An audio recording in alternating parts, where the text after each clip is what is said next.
By what name are you known? There are some who call me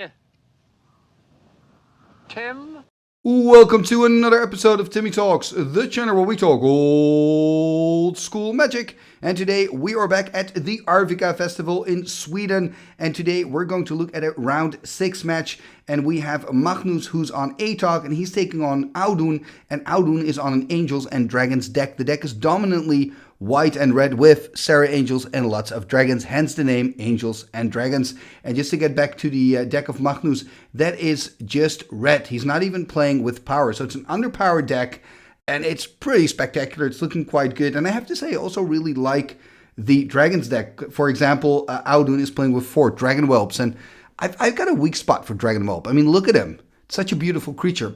But before I start with the deck techs, I've got lovely deck photos of both of these decks. First, a quick message from our sponsor, 3for1 Trading. 3for1 Trading is one of Europe's leading Magic the Gathering retailers. Their online shop has a fantastic selection of high-end Magic cards, especially for vintage, legacy, and yes, also old school Magic players. But 3for1 Trading does more. They're now also buying all Magic the Gathering singles and entire collections, big and small. They're one of the top trading card game traders in Europe, buying way over 1 million Magic cards a year, and they are more than happy to make you an offer for your cards today. So if you have any cards for sale, 3for1 Trading is the place to go. Visit 3for1.gg/selltome to get your offer. And we are back and ready to dive into the deck techs. I'm going to start with the player on the left, that is Magnus. Let's take a look at this Atog deck. And here we see the deck of Magnus. Now the cool thing about the Arvika Festival is that they also had a prize for best underpowered deck. So a lot of players were actually motivated to try to build the best underpowered deck. And I think this deck is definitely a contender. I mean, Atog with artifacts is just really good. We see, of course, 4 Atogs here in this build. And I mean, this deck hurts a lot, right? We see 4 Chain Lightnings, 4 Lightning Bolts. We also see 2 Disintegrates.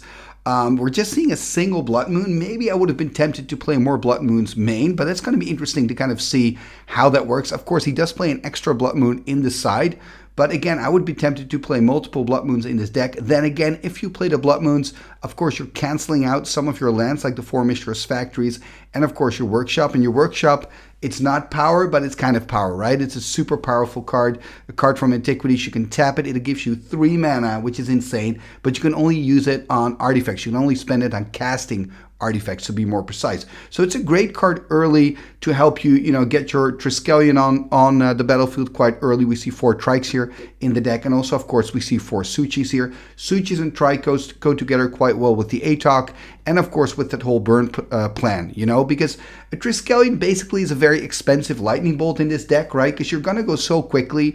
You're going to get your opponent low on life, probably with the Vices. Vice, again, turn 1 Vice, again, an extra Lightning Bolt. So this deck, it's basically full of Lightning Bolts, right? And then on top of that, he's also playing with 3 Ankh of Mishras. I think Ankh of Mishra and Black Vice is a really good combination, a nice old school combination. Black Vice, of course, the card that says you take 1 damage for each card over 4. So if your opponent's got 7 cards in hand, he's going to take 3 damage from a single Vice. If you've got multiple, that adds up really quickly. And then the Ankh of Mishra says when you play a land, you take 2 damage. So the problem here for the opponent is you want to empty your hand because you don't want to take the Vice damage, but to empty your hand, you need to play out your lands. If you play out your lands, you get it, right? You get damage from the Ankh of Mishra. So it's kind of like a catch-22. Whatever you're going to do, you're going to take damage. And I mean, like I said before, 10 direct damage spells in this deck, and of course all those artifacts that deal damage. And what I also like here is the combination of the Mana Vaults together with the Atog. You tap Mana Vault for mana. The problem is that after that, you got to pay 4 to untap the Mana Vault. You can only do that in your upkeep. If you don't, you keep taking damage from the Vault. But, when you're playing with your Atogs, you can get mana out of the Vault, and then you can use it as a pump spell for your Atog. Remember, Atog, the 1/2 creature from Antiquities. Second artifact, it gets +2/+2 until end of turn. So Atog Mana Vault, really good combination. Now that we're talking about sacrificing artifacts, what I also like here is Atog Suchi together with Disintegrate. Now, this doesn't happen a lot, but there are moments where this can be very useful because you can sack your Suchi to the Atog, you get 4 mana. So you can do that, for example, in your second main, and you can use those 4 mana to pump into your Disintegrate. And maybe those 4 mana are just the mana you need to burn out your opponent. Now, obvious weaknesses for this deck, or of course Circle of Protection red, and also a lot of like anti artifact cards, like for example Energy Flux. But I think the nice thing here is that balance. I mean, yes, there are a lot of red sources of damage, but just by boarding in your Circle of Protection red, you're not just going to make it. There are too many other sources of artifact damage in this deck as well. And if you have a card like, for example, Energy Flux, or you have a card like this Disenchant, a card that you're going to see quite often at this tournament, in response, of course, you can sack your artifact to your Atog. So if that all goes well time-wise, you can actually use it to pump your Atog and still get something out of that artifact that your opponent is trying to destroy. So it looks like a very aggressive, very good deck. I think this player wants the game. Magnus wants the game to go very, very fast. And now he's taking on Audun. We do know that Audun is playing with Dragon Whelps, and I think those Dragon Whelps are going to be, food for the Chain Lightnings and the Lightning Bolts. But I guess as long as it's pointed towards the dragons, it's not pointed towards the face. Talking about that, let's take a look at the deck of Audun, which is Angels and Dragons. And here we see the deck of Audun. So this is red and white angels and dragons. You could also call it red and white flyers, for example, because there are only flying creatures in this deck. Well, I guess Mishra's Factory is a creature too, right? Kind of. So not only flying creatures, but you get my jest. And of course, the card that we're then maybe missing in this deck is a moat. I think a moat would have been quite good in this deck. Then again, if you put in a moat, you got to take something out. And I mean, I'm really liking this list. There are a lot of like good cards. I'm loving the double forks here. Fork, one of my favorite cards, 2 red to cast for this interrupt, which now of course is an instant. We're playing according to modern rules, and you can copy any instant, interrupt, or sorcery. So of course, if you combine this with, for example, your Ancestral Recall, you can draw extra cards, or when your opponent plays out a Mind Twist, you can play a fork, copy the Mind Twist, and then all of a sudden your opponent is also losing his or her entire hand, which is quite nice. So I think fork is pretty cool, and of course you can fork a really big fireball and like finish the game out of nowhere that way. So yeah, fork's kind of good. But when we're looking at this deck, it's not built around fork, obviously. It's got a nice combination of spells and creatures. So we're seeing a Shivan Dragon, single Shivan, 3 Serra Angels, and 4 Dragon Whelps. I think Dragon Whelp's quite cool. You don't see the creature that often. It's 2 red and 2 to cast for 2/3 flyer, and you can pay a red to give it +1/+0. So it's got that built-in fire breathing mechanic that Shivan Dragon has as well. Now you can pay 3 max, so you can make it a 5/3, deal 5 damage. If you pay more than that, it destroys itself at the end of turn. And you can look at it as 2 ways. You can see it as, oh, that's a bad thing that there's a limit. I actually like it, because then when your opponent tries to steal the Dragon Whelp, with the control magic, and you've got enough red open, the Dragon Whelp can blow itself up, which is quite nice. What I also like about the Dragon Whelp, and again that connects with that stealing, is that, if your opponent doesn't have red mana, yes, they can steal the creature, but for them it's just going to be a 2/3 flyer. I kind of like that as well. So, the pumping, it has pros and cons, but I tend to see more the pros than the cons. A downside, of course, of Dragon Whelp is the 3 toughness, especially looking at the opponent today, having Chain Lightning and Lightning Bolt. That could be quite tough. It's going to be tough for Audun, I think, to keep this dragon around. It's going to be really hard. Then when we're looking at the rest of the deck, we see a lot of like auto includes cards that I would also play if I would play, red, white, Disenchant, Lightning Bolt, Swords to Plowshares. That's just common sense to play those cards, right? We see Balance, of course, and then we see a Divine Offering. Lots of players are doing that these days, where they go, I'm going to play 3 Disenchants and a Divine Offering, because there are just so many artifact threats. And I think that Divine Offering can do a lot of work today. I think a little bit of life gain can be really good for Audun. Also in the sideboard, we see 2 more Divine Offerings. And remember, Magnus is playing a really tight, damage game. So as soon as you gain some life, that can really be problematic for Magnus. So if he can time it right, maybe take out a Suchi with the Divine Offering, gain 4, I think that can get him a long way. Then, of course, we see the blue power here, and, of course, the black splash for Demonic Tutor and Mind Twist, which is, what we see so often. The blue power, it's too good, not to play, so it makes sense that he's playing it. There's always this question, though, are you going to go for Mana Drain? Are you going to go for Brain Geyser? Because, of course, they're double blue. They're a little bit harder to cast. Then again, if we look at the mana base of Audun, I think it shouldn't be a problem with his deck. And I mean, a well-timed Mana Drain in combination with the Brain Geyser is just really, really good. And also a well-timed Mana Drain in combination with a Fireball, again, is really, really good. So I do understand that he added those 2 cards to the list as well. And then we're seeing a single City in a Bottle here, main board, which is interesting. With, of course, Demonic Tutor, those silver bullets get better. I think in this matchup, though, of course, City in a Bottle is not going to do much, so it's probably going to be boarded out. I think after sideboarding, talking about that, he's probably going to board in his Divine Offerings and his Spirit Link. I think before sideboarding, it could be quite tough for Audun. I think after sideboarding, things are looking better for him, I think. But again, like I said, I think the Dragon Whelps, it might be toasty Dragon Whelps this game. I hope not, because like I said, I really love the creature, but it's going to be tough. Anyway, this is the deck of Audun. We looked at the deck of Magnus, so we are ready to go to round number 6 of the Arvika Festival. Let's go! Game number 1 here is about to start. On the left, we have Magnus, and he's playing mono red underpowered. He's playing Atogs and a lot of artifacts as well, of course, to go with those Atogs. And he's taking on Audun. Audun is playing a white and red deck that's called Angels and Dragons, because it's got, guess what, a lot of Angels and Dragons in them. But Audun is also playing blue power, the black splash. So let's see how this match will end up. Both players have just taken their first turn. Second turn here for Audun, playing a Mishra's Factory after losing that volcanic island to the strip mine of Magnus. And there we see a Mishra's Workshop into a Soul Ring. So it's quite a lot of mana. Could cast a Suchi here because he still has 2 floating from the workshop. Now remember, with the Mishra's Workshop, you can only use the mana to cast artifacts. Look at that, just a pass. Good news for Audun. Playing a Plains here. Does he have a disenchant for the Soul Ring? I guess he doesn't, or he doesn't want to play it, passing the turn. And if Audun can find a land there, this second mountain, he now has enough mana to potentially play out. Actually, he already had that, to play out a Triskelion. Triskelion, of course, having a casting cost of 6. Going to tap 5 here. Going to tap number 6. Are we going to see a Trike? There we see the Triskelion. So this is a 1/1 that comes into play with 3 +1/+1 counters. You can take those counters off to deal 1 damage to any target. Very popular creature. There's the pass.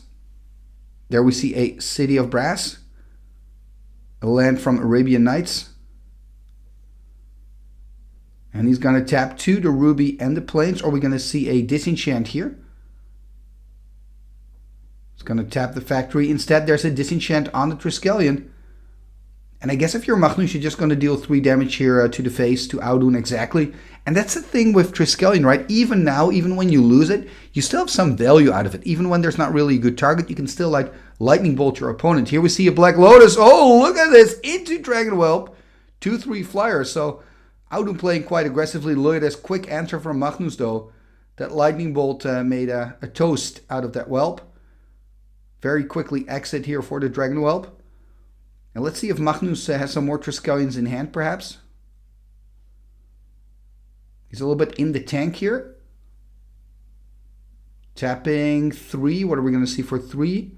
Tapping 4. 2 red and 2. First a Shatter on the Mox Ruby, followed by an Atog. And there's the pass turn. Oh, but a Lightning Bolt here on the Atog. Could consider eating the Soul Ring, but doesn't. Pretty quick with letting the Atog die. And look at this, Audun tapping 2, City of Brass is dropping to 14. Another Dragon Whelp, 2/3 flyer is back. Dragon Whelp number 2 reporting for duty. Let's see what it can do. Tapping 4 here. And oh, look at that, there's a Disintegrate. Wow, it's not good to be a Dragon Whelp in this matchup. First a Lightning Bolt, then a Disintegrate. There's another one, Dragon Whelp number 3 hitting the board. Pretty cool to see the creature. Let's see if this one survives, though. Tapping 3. Oh, Chaos Orb. Is he going to flip on the Whelp? I think he is. Activating it. We're going to see a flip. Is it going to be a hit? Yes, it's a hit. Hitting the Whelp here. So Whelp number 3 is also a goner. So Lightning Bolt, Disintegrate, Chaos Orb, flip. Can he play out number 4? That's a question. First, a Ancestral Recall. And that's, of course, a big plus for Audun in this matchup. Audun is playing with power. Magnus is playing without power. There's the attack of 2. Going to put Magnus on 18, passing the turn, and Audun on 11. And I think for Audun, it's pretty annoying that he needs to use those City of Brasses so often. You really don't want to go too low against Magnus because he plays with so much direct damage. Going to tap 5 here. Ooh, there's a Disintegrate for 4, I believe, right? So he's going to drop to 7. And it's usually not a good sign if your opponent starts to play a Disintegrate at your face. I wonder if Magnus has perhaps a Wheel of Fortune in hand. There's the attack by Audun, by the way. So Magnus dropping to 16. And then Magnus drawing his second card here for turn. Are we going to see that wheel? Or something else. I guess it's something else. Going to tap 4. There's a Suchi, 4/4, hitting the board. A creature from Antiquities. Oh, look at this. Lightning bolt to the dome here. Magnus dropping to 13. Does that mean that maybe Audun has a wheel or perhaps a balance? 2 cards or 3 cards in hand for him now. And he's tapping 4, so I guess again going to take a damage from his city. Oh, another Whelp! Dragon Whelp, number 4, ladies and gentlemen. It's been a while since I've seen a game where someone casts 4 Dragon Whelps. And oh, it's over already. That is unfortunate. Double chain lightning here, making an end of this first game. Magnus winning it here with that double chain. And that kind of shows to Audun as well, like, your life total is so quickly under pressure when you're playing against these super aggro decks. So I'm pretty sure that Audun is now going to put in the Spirit Links and the Divine Offerings from the sideboard. And that could work out really, really well for him. But I also have to say those Dragon Whelps are looking very weak against his deck of Magnus with 4 chains and 4 bolts. How it's going to end up, I guess we're going to find out after these players have sideboarded. And then we will catch back up with them in game number 2. Game number 2, here we go, and look at that. Audun taking a mulligan here, going to go to 6. He's on the play as well, starting with a Mistress Factory, passing the turn here to Magnus. And that's the thing, if you're already down a game, you know, I guess you tend to take a mulligan more, quicker, right? Because you know this is the game that you have to win. There we see a plateau and a pass, a mountain there from Magnus, by the way. Kind of hard to see with the hands in front, but there's a second mountain. Are we going to see an Atog turn 2? And nope, there's a Vice and there's a Manifold. So the Vice, I guess, is not going to do much. We see a quick disenchant here on the Manifold. And I think that's pretty important here for Audun to take care of those Manifolds quickly, because you don't want Magnus to play out like an early trike. And here Magnus drawing for turn after taking 2 damage from the factory, playing a factory himself as well. He's going to tap 2. And there we see the Atog. And that's, of course, a nice thing when you have an Atog deck. Even when the Vice isn't working, you can still use it, the Vice, as food for the Atog. That's exactly what he does here. He's going to eat it up to gain some extra life. I'm not sure if I would do that at this stage. But, of course, I don't know what else he's got in his hand. Because Vice can be handy later. For example, when, Magnus plays a wheel. Or maybe Audun wants to draw some cards, and gets punished for it. Anyway, he's eating it up, gaining some extra life. Going to go up to 21. Finding another mountain. Going to tap 4. Are we going to see a Suchi? Suchi hitting the board. Are we going to see a Divine Offering? I'm pretty sure Audun boarded those in. There's a Volcanic Island for him. And, oh, there's a Spirit Link. Yep, Spirit Link coming in from the sideboard. A very good sideboard card against such an aggressive deck as Magnus is playing. So the Spirit Link kind of nullifying Suchi. There is a thing you should know about Spirit Link, though. You first get the damage, then you gain the life. So if you're on 4 and he attacks with the Suchi, you go to 0, you lose before you can gain the life. And there's a second factory and a pass. And there we see the Ancestral Recall, so it's going to draw 3 cards. And I wonder if Audun has boarded in the Serendip Efreets and taken out the Dragon Whelps. I guess he didn't, because there's a Dragon Whelp. The 2/3 flyer. And of course, I mean, I do get it as well, because Serendip Efreet hurts you, which is very dangerous against an aggressive deck that Magnus has. But then again, I mean, look at it, the Whelps, they get killed so easily. So Magnus taking care of that Whelp with a Chain Lightning. You can see he's a little bit in the tank. He is going to animate, though, attacking for 4. Are we going to see a strip here? I wouldn't be surprised. Exactly, we're going to see a strip, so he's going to take 2, drop to 18. And now, of course, he can use his remaining factory as a blocker. Oh, there's a Serra Angel, though. Didn't see a single Serra in the first game. And this Serra is a lot more difficult for Magnus to deal with, right? Because it doesn't die to a chain or a bolt. And Magnus is a little bit low on lands there, by the way. Only 4 lands for him, passing the turn. Yeah, this is great news for Audun. Oh, Spirit Link. I think this Spirit Link is going to give him the victory here, to be honest. Unless Magnus has a very quick answer for this Serra Angel. 4 life gain for Audun. And there's another Dragon Whelp hitting the board. It's looking very good for Audun here. Magnus has to get rid of that Spirited linked Serra Angel. That's the last thing you want to see as a red mage, is a life gain against you. There we see another plateau. There's the attack with the Whelp as well. So Whelp finally doing some business here. Getting in on the action. Gonna pump it up to 5-9 damage here for Magnus. Magnus dropping to 8 and more life for Audun. Yeah, this game too has to be in the bag here for Audun. This could be the last turn. Okay, there's a mace. Actually a pretty good answer to that Serra. Is he, can he kill here the, yep, there's a disintegrate, so he can kill the Whelp. So it's not over yet. Audun drawing for turn here. Has to get rid of that Maze of If. There's the pass though for Audun or not. No, he's going to do something else. Tapping 6. There's a Brain Geyser here for 4 then. This is really good for Audun. Drawing 4 cards. And it's of course the blue splash that gives him access to that card draw, right? You've got Ancestral Recall and you've got your Brain Geyser. There's the attack, there's the mace, there's the pass. Let's see what Magnus can do. I mean, he's still with his back against the wall here.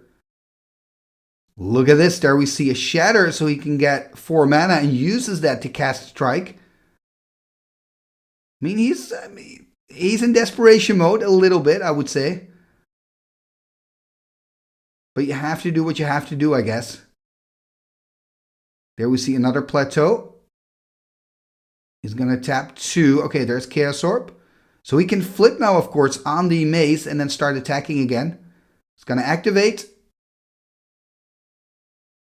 And does it resolve? Are we going to see a Shattering Response? Of course we're not, but Magnus is tapped out. I didn't see that for a moment, but yeah, this flip is going to happen. Is he going to hit it? Audun flipping here. Yep, he is hitting it pretty quickly here. Maze of If is a goner. There's the attack for 4. Halving the life of Magnus. Going to drop from 8 to 4. It looks like he's got one more turn to go before this match turns into a 1-1. And we're going to go to an all-decisive game number 3. Lots of life gain there for Audun. Really in a good position. Second card drawn here. 2 cards in hand for Magnus.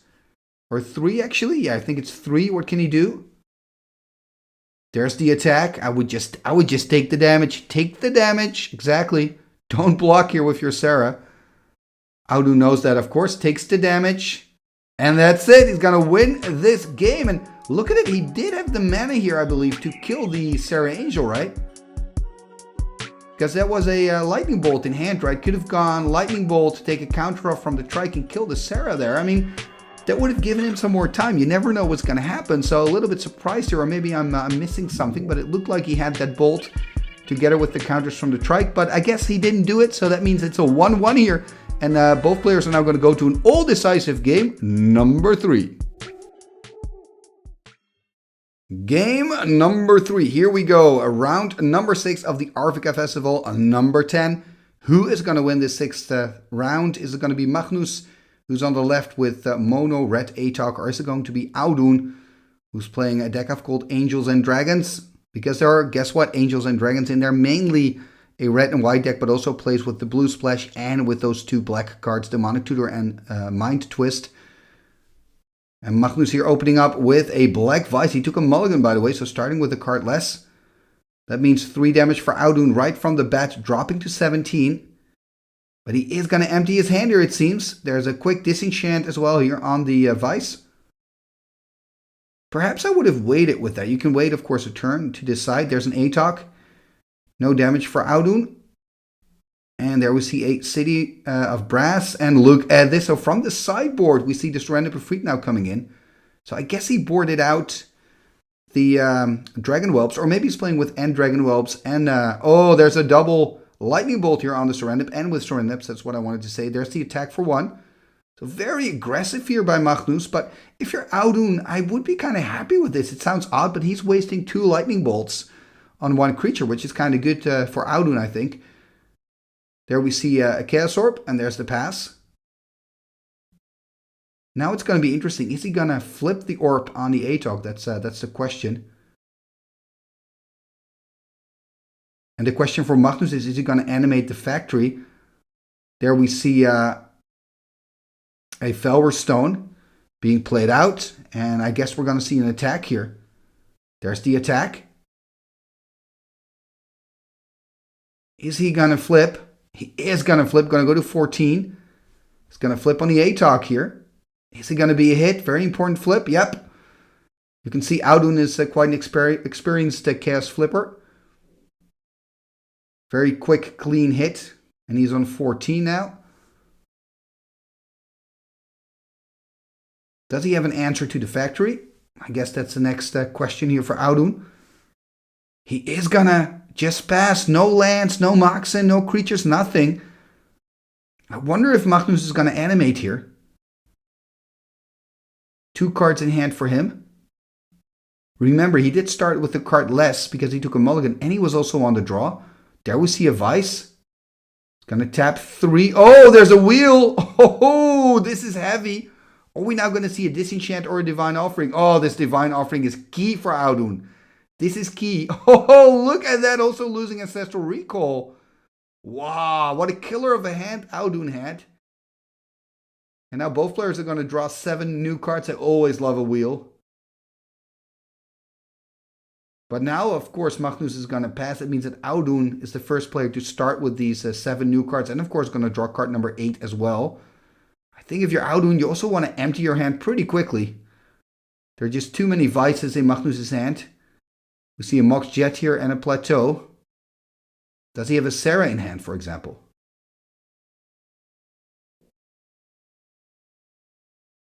There we see the Serra Angel is going to drop to 14 from the City of Brass, and there's a pass.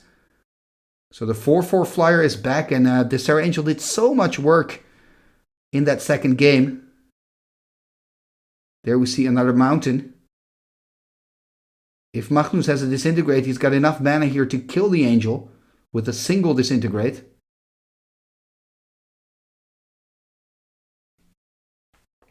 He's going to tap out completely. Are we going to see that Disintegrate? Yes, we are. And this is very important for Magnus. Just quickly kill that Serra.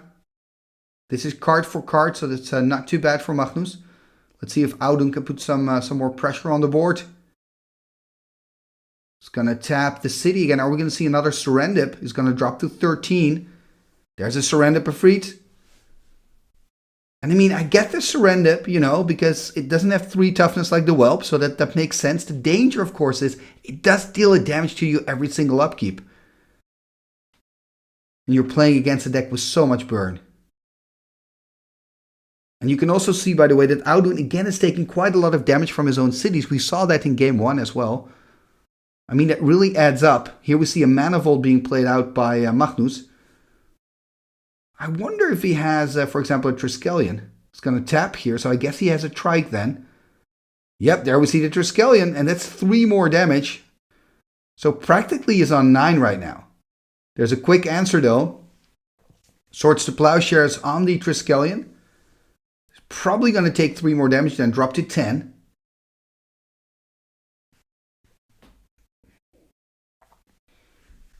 Oh, there's a Divine Offering though.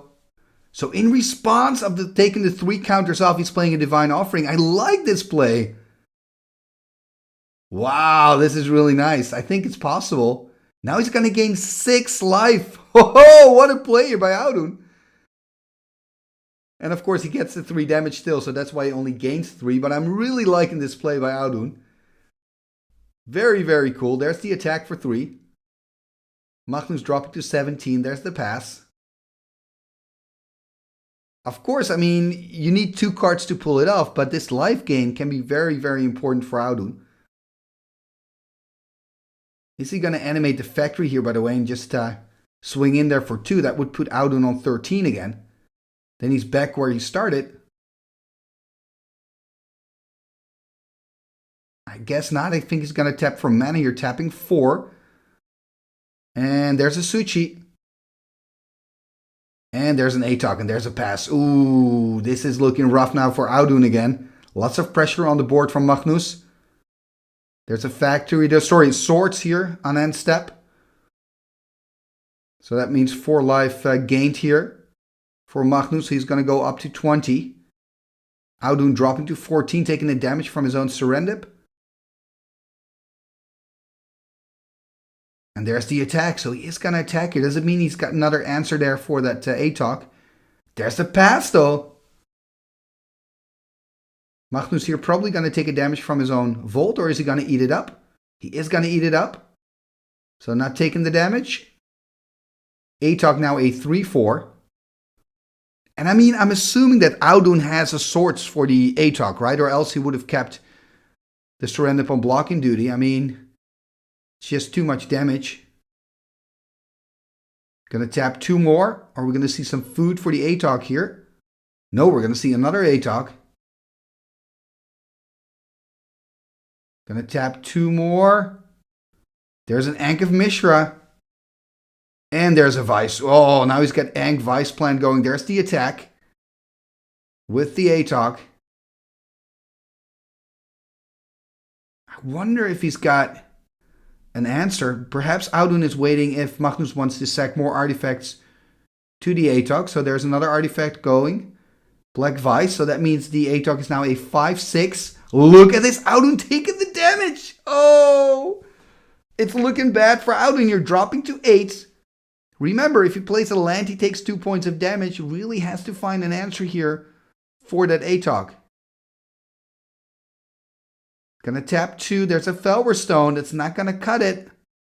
There's the pass. It's looking very good for Magnus here. Has to take away the dice, by the way, because the Atog is now a 1-2 again. It's no longer a 5-6, of course. 2 cards here for Magnus. Exactly, and this is the nice thing about Atog, right? You can just attack with both. And, you know, the one that he blocks, you can feed some artifacts to it or not. This is even better, though. Chaos Orb, flip Chaos Orb. Yeah, gonna go here, of course, for the Serendip. No response by Audun. Ooh, that's a very close flip. The table's not completely even there. That was almost a miss. There's the attack for 5. No, for 4. Of course, can sack the artifacts here. 6 and 8. I think it's game, right? There's a Swords, though. Did have a Swords. It's going to sword the Atog, so 3 more life gain for Magnus, and that means 5 damage here for Audun. He's going to drop to 3. Oh, that's very risky against a deck with 4 bolts and 4 chains, but he's still alive. As long as you're alive, you can still win it, so Audun has to have an amazing turn here. Doesn't have it, though. Just passes the turn. Wonder what those 2 cards are. Could they be a Disenchant and another Swords? There's the attack. And that's it. Yep, that's it. Shaking the hand. He's winning here. Wow, and Audun did have a fork in hand there. I guess he couldn't find the right moment to use it, though. And a victory here for Magnus, winning 2-1. But what a spectacular match. I've really, really enjoyed this. Thank you, Magnus and Audun, for showing your skills here on the channel. And here we see the winning deck by Magnus. And remember, this is underpowered. So he wins it here with an underpowered deck. And like I said in the introduction, the best underpowered deck also gets a really nice prize here at the Arvika Festival. So there were a lot of players trying to build the best underpowered deck, and I really appreciate that. I really love to see that. And this is again proof that you can also win with an underpowered deck against a fully powered deck, and also a good player playing a fully powered deck, because that's also an important side note. Here we can see the deck of Audun, by the way. So Magnus and Audun, thank you for showing your skills on the channel. And if you've enjoyed this match as much as I do, please make sure that you hit that subscribe button and ring that bell, because then you are sure that you will get notified when I post the new video of the Arvika Festival. Because remember, I'm going to show you games from Arvika all the way to the finals, and trust me, you don't want to miss a thing. Before you go, please take a moment to like, share and comment on this video as well. All these things are free and really help the channel move forward. Talking about moving forward, you can also become a patron of the show.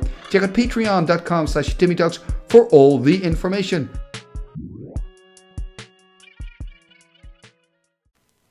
What shall we do with the drunken sailor? What shall we do with the drunken sailor? What shall we do with the drunken sailor? Early in the morning, way hey and up she rises, way hey and up she rises, way hey and up she rises. Early in the morning, putting in the longboat until he's sober, putting in the longboat until he's sober, putting in the longboat until he's sober. Early in the morning.